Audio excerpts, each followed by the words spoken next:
Hi, this is Sean Law from Sydney Lorcana. We've got store champion Will with RDV Sensei next door to him. Let's just take a look at your Emerald Amethyst deck. Yes. Do you want to go through, I guess the deck structure, anything unique We'll go to it, or any? I can go through by cost because basically by cost it kind of like describes where you want the curve to be. Yep. Honestly, this curves are interesting compared to other decks because I'm more used to maybe like one drop, two drops. If two drops are rare to go four, just go three. Similar to like Steel Slings. This deck it's very, very much encouraged to go aggressively just because you have these birthday drops. You're gonna always just quest for them, pop them, and draw a card. So basically, your curves are always it's always gonna curve out to your liking, and therefore it's just a real good especially when you go second. You kind of only have second cards. I found that Red Blue can't deal with this one very efficiently without having to discard their hand. So opening multiple is always good. And then these ones always very nice. Always really underrated. Just because I use crab and such. But Shadowbox and Diablo is just as good. And like the two drops. Go Tamago doesn't really get played on two too often. It's more of a game finisher, so I always usually try and tuck this away or just think it. Ursula's only really for very primarily to steal something. That's it. This card's really crazy based out there. Any other like some base deck as well. Like game wheel deck, there's a Jafar wheel here today as well. So it's always nice to have it. But usually you go one drop on one and then two Ursula depending on the matchup, or you just go drop two drops, which is pretty good. Now the good parts of the deck that I really like were the free drops because they're all very powerful. White Rose was just attack for red blue. It was just it's just 10.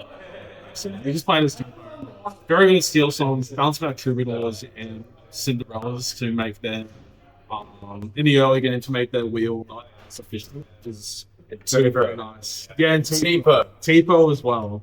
Just because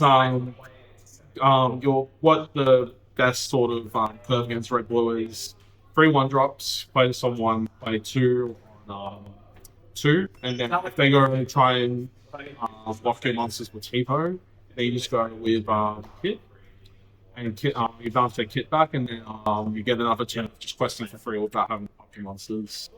We'll talk about this one. Fox and Crab, these are just like insane cards. Don't know if these make rotation because these cards are great. Like Fox is really crazy, and Crab always makes like Diablo really good, Ursula really good. It turns to a 4/3 body just for free, they can attack, and usually it survives. And, it's always good. It's also helpful to seeing Go-Go Tomago as well. Now the Peter Pans, they are probably the best card in the deck, just because it makes the whole deck run. What I found is usually I just kind of quest with the one questers and the Ursula, and then you just bring on a Peter Pan and just turn Super Prime Sport immediately with a rush. And then after that, if you play it on 3, Iago and Genie. Genie draws 1, but it also happens to be evasive, so it's another 2 damage that you can have access to immediately. Or even better, you have the Iago. Overstarted for 6 evasive. Really crazy card, because honestly the vanish isn't even. It's like some decks don't even have a way to banish monsters. Like purple doesn't really have any, green doesn't really have any. It's really just like stealing. So you just whack stuff in and it's just really, really efficient. And then ultimately at the end you just they'll make sure you rest down at that point the tempo will be really, really crazy at that point and you certainly see it. And then you have go to fight red blue and the easier way to this basically all this is how you finish the game. Just it's such insane reach. And they just play 3 friends to the outside. Sometimes you throw my player on Peter Pan and know you have a Genie or a Elgo. So it's always nice to just sing friends and draw 2 for free. And yeah, no, it's always very nice to just have this. Do, They never really expect this either. In the mirror, they always think to see like, so, yeah, that's a deck list. It's really, really consistent. And the mulligan's always very good. You kind of just it should usually work out because I think a lot of decks can't really deal with this amount of like tempo to a point without having to like lock themselves. And in the meantime, you just go and quest everything anyway. So and did you find with 3 friends that like that was enough card draw because you've got all the cantripy guys cantrips, or genie? you can always yeah, no, you can always just bounce back to Genie as well if you're that desperate. But honestly, yeah, you don't really need that much card draw. Just because your opponent will have to deplete their resources to match yours. For I noticed in Steel, like the Steel Song matchup for this deck is really, really good.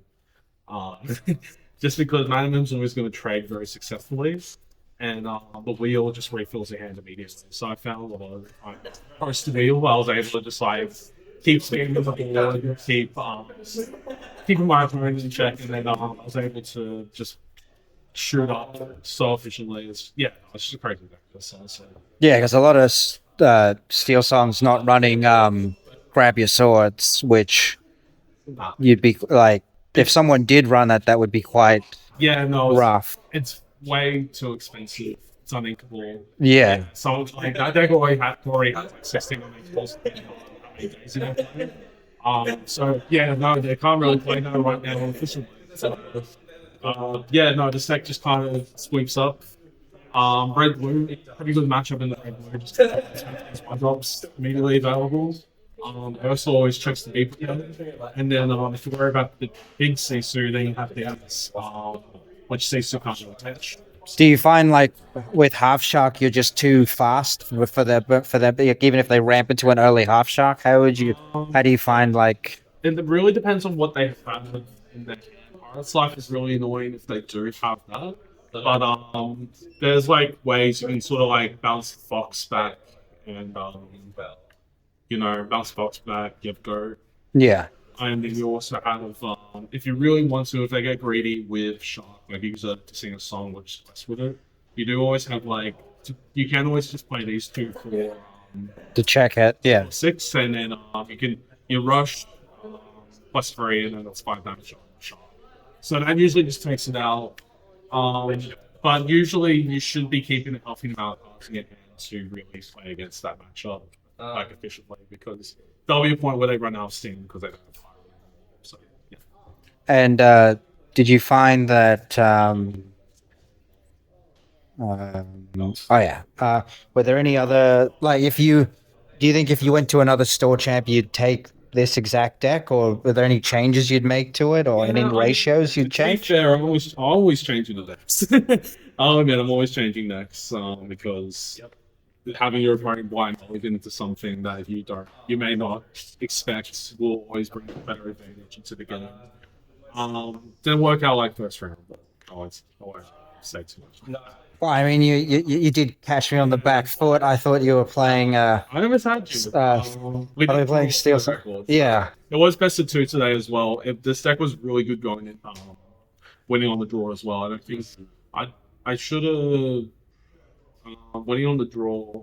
Yeah, I think except against Red Purple today. Like I was looking for these to finish the game, but it's and I had to go in here, and the certain person I'm playing against was honestly, the draw this deck's really, really efficient. Punishes your opponent for being greedy. Do you have any normally with Pan? The idea is that you'd come in on 3, sack the Cindy. Yes. But did you ever find like sometimes that your opponent would stand the Cindy and then just let their board get wide because you don't have a way of exerting It's to a point because usually when you get to Peter Pan, you should have 3 1-drops on the field. Yeah, so they have to and usually they one of those games in the finals are Steel Song always started out with Mofo. Just because it's always an easy kill for a Cinderella and does always make the Peter Pan. If you just let this run, you gain 10% each turn. So Yeah, no, that's fine. And if they just let you do it, then it's like, yeah, okay, well, have the Yeah. song or suffer. So, Yeah, so normally you'd lead off with the Merfolk in most matchups. lead off into the Merfolk and then just whatever one drops I have remaining. It could be another Merfolk. I like Diablo with the Steel Song obviously because this Storm doesn't trade for free, and these ones are always pretty good. And I like um, grooming into this one, or you can always just Ursula and just check the song anyways. So yeah, that's about it. All right, and did you have any shout outs you wanted to give to, or any anyone you collaborated with the deck? Other than well, literally the name on my Dreamborn for this deck is just plagiarism. That's the name of the deck. Not a lie. Yeah, no, just Robbie for and Jordan Verity as well. He's good at this deck as well. He brought this to a final, so it's way bigger switch in so he did really well with this deck. Um, yeah, no, just everyone is Sydney pretty much. Too many to name, honestly. Too many to name. Oh, let's fight. Good story. But yeah, no, just good deck, good vibes. Second at Town Hall, first at Decked Out, second at GamesCube, first at Central. If you're watching Locana Sydney, you've gotten a free Metafy lesson on how to win an event. Yeah, Make sure to like and subscribe. It's free. Like and subscribe. All right, thank you for that.